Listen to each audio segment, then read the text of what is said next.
Hi hello എല്ലാവർക്കും തത്വ competitive exam കോർണറിലേക്ക് സ്വാഗതം. ഇന്നത്തെ നമ്മുടെ സെക്കൻഡ് എക്സാമിനുള്ള സിലബസുമായിട്ടാണ് ഞാൻ വന്നിരിക്കുന്നത്.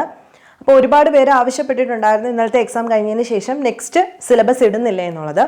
കഴിഞ്ഞ പ്രാവശ്യത്തെ പോലെ സമയമില്ല എന്നുള്ളൊരു പരാതി വേണ്ട.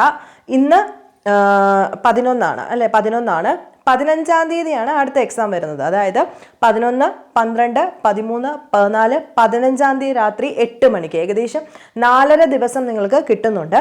ഈ 4.5 ദിവസത്തിനുള്ളിൽ പഠിക്കേണ്ട കണ്ടന്റാണിത്.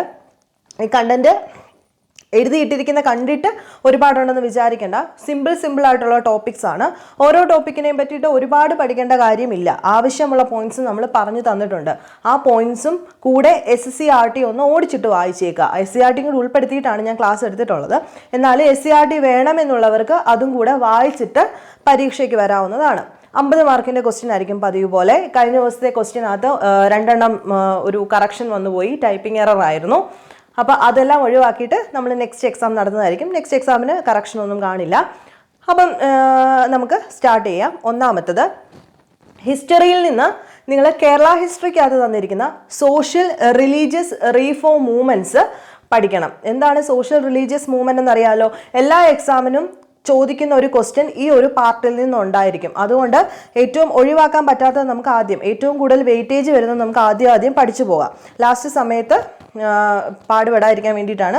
ഇത് ഏകദേശം എല്ലാവർക്കും അറിയാവുന്ന ഒരു ടോപ്പിക് ആയിരിക്കാൻ സാധ്യതയുണ്ട്. രാജാ റാം മോഹൻ റോയ് അങ്ങനെയുള്ള കുറേ ആൾക്കാരെ പറ്റിയിട്ട് ഇന്ത്യയിലും ഇനി കേരളത്തിലാണെന്നുണ്ടെങ്കിൽ മന്നത്ത് പത്മനാഭൻ അല്ലെങ്കിൽ കെ കേളപ്പൻ അങ്ങനെ കുറേ ആൾക്കാരുണ്ടല്ലോ, അവരെ പറ്റിയിട്ടാണ് ഇതിനകത്ത് ഉദ്ദേശിക്കുന്നത്.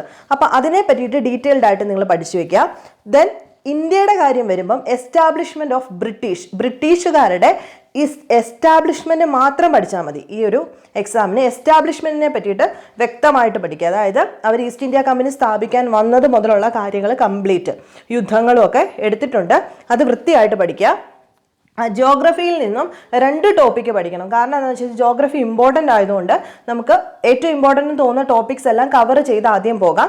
അറ്റ്മോസ്ഫിയർ, അന്തരീക്ഷവും പഠിക്കണം. പ്ലസ് പാറകൾ, റോക്സും വൃത്തിയായിട്ട് പഠിച്ചുകൊണ്ട് വരിക. ദെൻ എക്കണോമിക്സിൽ നിന്നും കൺസ്യൂമർ പ്രൊട്ടക്ഷൻ റൈറ്റും അല്ലെങ്കിൽ പ്രൊട്ടക്ഷൻ ആക്ടിനെ പറ്റിയിട്ടും പ്ലസ് ഞാൻ ഇവിടെ ഇട്ടിരിക്കുന്നത് കറണ്ട് അഫയേഴ്സ് എന്നാണ്. എക്കണോമിക്സിൽ നിന്ന് നമുക്ക് ഒരുപാട് കറണ്ട് അഫയേഴ്സ് വരാം.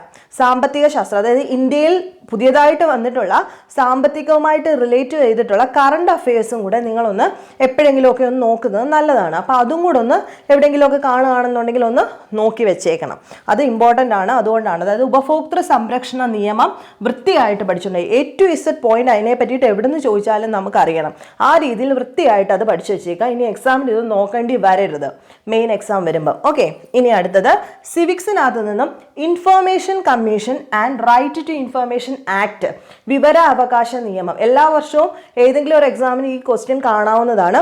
ഇതിനെ പറ്റിയിട്ടും പഠിക്കുന്ന സമയത്ത് എന്താണോ സ്റ്റാർട്ടിങ്, ഇതിൻ്റെ എവിടെ നിന്നാണോ ഇതിൻ്റെ തുടങ്ങിയ ഫുൾ ഡീറ്റെയിൽസ് നമുക്ക് അറിഞ്ഞിരിക്കണം. അത് കംപ്ലീറ്റ് പഠിക്കുക. കോൺസ്റ്റിറ്റ്യൂഷനകത്തൊന്നും പ്രിയാമ്പിൾ പഠിക്കുക, ആമുഖം പഠിക്കുക, അതും ചെയ്തിട്ടുണ്ട്. പ്രിയാമ്പിള് അതും പറഞ്ഞല്ലോ. എല്ലാ കാര്യങ്ങളും പഠിക്കുമ്പം അടിസ്ഥാനപരമായിട്ട് തന്നെ പഠിക്കുക. എന്താണോ ആദ്യം തൊട്ടുള്ളത്, അല്ലെ കുറേ വർഷം കാണാൻ പഠിച്ചു അത് ഇത് മറ്റേത് മറിച്ചത് എന്ന് പറഞ്ഞുകൊണ്ട് കുറേ വർഷം പഠിക്കുന്നതിനപ്പുറത്തോട്ട് കാര്യം അറിഞ്ഞ് വൃത്തിയായിട്ട് പഠിച്ചുകൊണ്ട് വരിക. അപ്പോൾ എവിടുന്ന് ക്വസ്റ്റ്യൻ ചോദിച്ചു കഴിഞ്ഞാലും നമുക്ക് അറ്റൻഡ് ചെയ്യാനായിട്ട് പറ്റും. ദെൻ കമ്പ്യൂട്ടർ സയൻസിൽ നിന്നും ടൈപ്സ് ഓഫ് നെറ്റ്വർക്ക്, ലാന് വാന് അതുകൂട്ട് മാന് അതുകൂട്ടുള്ള നെറ്റ്വർക്ക്സും നെറ്റ്വർക്ക് ഡിവൈസസിനെ പറ്റിയിട്ടും സ്വിച്ച് ഹബ്ബ് അതുകൂട്ടുള്ള എല്ലാ ഡിവൈസസിനെ പറ്റിയിട്ടും ലിമിറ്റഡ് ആയിട്ട് പഠിക്കാനാണ് പറഞ്ഞിരിക്കുന്നത്. ആ കാര്യങ്ങൾ വ്യക്തമായിട്ട് പഠിക്കുക. അറിയാൻ വയ്യാത്തവർ ചോദിക്കുക. ഇനി സയൻസ് ആൻഡ് ടെക്നോളജി ഇന്നോട്ട് നമുക്ക് ഉൾപ്പെടുത്താം. സയൻസ് ആൻഡ് ടെക്നോളജി കാര്യം എന്താണെന്ന് വെച്ച് കഴിഞ്ഞാൽ ഡിഗ്രി ലെവലിന് സയൻസ് ആൻഡ് ടെക്നോളജിയിൽ നിന്നും നല്ലൊരു പോർഷൻ ക്വസ്റ്റ്യൻസ് ഉറപ്പായിട്ടും വരും.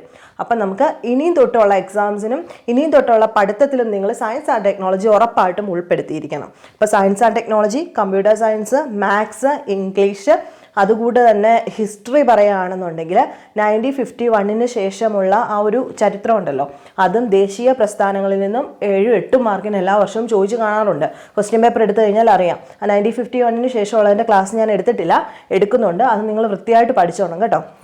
ഇവിടുത്തെ പറഞ്ഞതേ ഉള്ളൂ. അപ്പോൾ science and technology, DRDO, vision, mission, activities ഇത് വൃത്തിയായിട്ട് പഠിക്കുക. ആക്ടിവിറ്റീസിനകത്ത് കൂടുതൽ പ്രാധാന്യം കൊടുത്ത് DRDOയുടെ ഉത്ഭവം തൊട്ടിട്ട് അവർ ചെയ്തിട്ടുള്ള ലേറ്റസ്റ്റ് ആയിട്ടുള്ള കാര്യങ്ങൾ വരെ വൃത്തിയായിട്ട് വായിച്ചു വെച്ചാൽ മതി. കാണാതെ പഠിക്കണമെന്ന് പറയുന്നില്ല, വായിച്ചു വെക്കുക, ഒരറിവുണ്ടായിരിക്കണം. ഇനി അടുത്തത് സാഹിത്യത്തിൽ മലയാളത്തിലെ പ്രധാന സാഹിത്യ പ്രസ്ഥാനങ്ങൾ, മലയാളത്തിലെ പ്രധാന ആദ്യകാല സാഹിത്യ പ്രസ്ഥാനങ്ങൾ, ആദ്യ കൃതികൾ, കർത്താക്കൾ, അതിനെ പറ്റിയിട്ട് വീഡിയോ ചെയ്തിട്ടുണ്ട്. അത് നിങ്ങൾ വൃത്തിയായിട്ട് പഠിക്കുക. വേറെ ഡീറ്റെയിൽസ് റാങ്ക് ഫയലൊക്കെ ഉണ്ടെങ്കിൽ അതും ഫോളോ ചെയ്തിട്ട് പഠിച്ചുകൊണ്ട് വരിക. വിപരീത പദം പഠിക്കുക മലയാളത്തിൽ നിന്നും. വിപരീത പദം പ്രീവിയസ് ക്വസ്റ്റ്യൻസ് നോക്കി വിപരീത പദം വൃത്തിയായിട്ട് പ്രീവിയസ് റെപ്പറ്റേറ്റീവ് ചെയ്ത് വരുന്ന വിപരീത പദങ്ങൾ ഒരുപാടുണ്ട്. അപ്പം റിപ്പീറ്റ് ചെയ്ത് വരുന്നത് മാത്രം നോക്കി പഠിച്ചുകൊണ്ട് വരിക. ശൈലികളും പഴഞ്ചൊല്ലുകളും അതും റെപ്പറ്റേറ്റീവായിട്ട് ചോദിക്കുന്ന ഒരു പാറ്റേൺ ഉണ്ട്. സ്ഥിരമായിട്ട് കുറേ വർഷത്തെ ക്വസ്റ്റ്യൻ പേപ്പർ എടുത്തു കഴിഞ്ഞാൽ ഒരുപാട് എണ്ണം റിപ്പീറ്റ് അടിച്ച് ചോദിക്കുന്നുണ്ട്. അത് നിങ്ങൾ എപ്പോഴും വായിച്ചു വെച്ചിരിക്കണം. അപ്പോൾ ഓരോരുത്തർ ചോദിക്കുന്നുണ്ട് എവിടെ നിന്നാണ് ഇത് പഠിക്കേണ്ടത്. അപ്പോൾ റാങ്ക് ഫയൽ വായിക്കുന്നവർക്കാണെങ്കിൽ റാങ്ക് ഫയലിനകത്ത് ഒരുപാട് കൊടുത്തിട്ടുണ്ടായിരിക്കും. ഇനി പ്രീവിയസ് ക്വസ്റ്റ്യൻസ് നിങ്ങൾ ഡൗൺലോഡ് ചെയ്ത് നോക്കുക.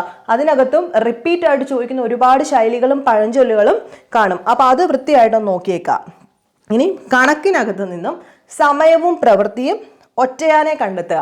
അപ്പം കണക്കിനകത്ത് സമയവും പ്രവൃത്തിയും പഠിക്കാം. മെൻ്റൽ എബിലിറ്റിയിൽ നിന്നും ഒറ്റയാനെ കണ്ടെത്തുക, അതും വൃത്തിയായിട്ട് നോക്കിക്കൊണ്ട് വരിക. Then English synonyms, അനോണിംസ്, prepositions. അപ്പം ഇത്രയും ആണ് നമ്മൾ ഇനിയും ചെയ്യാൻ പോകുന്ന എക്സാമിന് ചോദിക്കാൻ ഉദ്ദേശിക്കുന്നത്. പഠിക്കുന്നവർ ഈ പോയിന്റ്സ് ഈ തന്നിട്ടുള്ളത് നന്നായിട്ട് പഠിച്ചിട്ട് വരിക. നല്ല അടിത്തറയോടുകൂടി പഠിച്ചിട്ട് വന്ന് എക്സാം എഴുതേണ്ടതാണ്. അപ്പം ഏതെങ്കിലും പോർഷനകത്ത് നിങ്ങൾക്ക് എന്തെങ്കിലും എവിടെ നിന്ന് പഠിക്കണം അല്ലെങ്കിൽ എന്താണ് പഠിക്കേണ്ടതെന്നോ എന്തെങ്കിലും തരത്തിലുള്ള ഡൗട്ട് ഉണ്ടെങ്കിൽ നിങ്ങൾ ചോദിച്ചാൽ മതി, റിപ്ലൈ ചെയ്യുന്നതായിരിക്കും. അപ്പം ഇതിന് സമയം ഒരുപാട് ചോദിക്കരുത്. കാര്യം എന്താണെന്ന് വെച്ച് കഴിഞ്ഞാൽ 5 ദിവസത്തിനടുത്ത് സമയം കിട്ടുന്നുണ്ട്. ഇത്രയും പോർഷൻസ്, അതായത് ഒരു കാര്യം തന്നെ പഠിക്കാൻ ഒരുപാട് നേരം എടുക്കാൻ നമുക്ക് സമയമില്ല.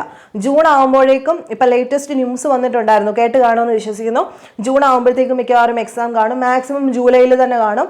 അപ്പം നമുക്ക് എല്ലാ പോർഷനും കംപ്ലീറ്റ് കവർ ചെയ്യണം. സെക്രട്ടേറിയറ്റ് അസിസ്റ്റൻറ്റും കൂട്ടത്തിൽ തന്നെ നടത്തുമെന്ന് പറയുന്നുണ്ട്. അപ്പം രണ്ടിന് വേണ്ടിയിട്ടുകൂടെ വൃത്തിയായിട്ട് പഠിക്കണം. സെക്രട്ടേറിയറ്റ് അസിസ്റ്റൻ്റ് അപേക്ഷകർ വളരെ കുറവാണ്. അപ്പോൾ എല്ലാത്തിനും സാധ്യത കൂടുതലുള്ളൊരു സമയമാണ്.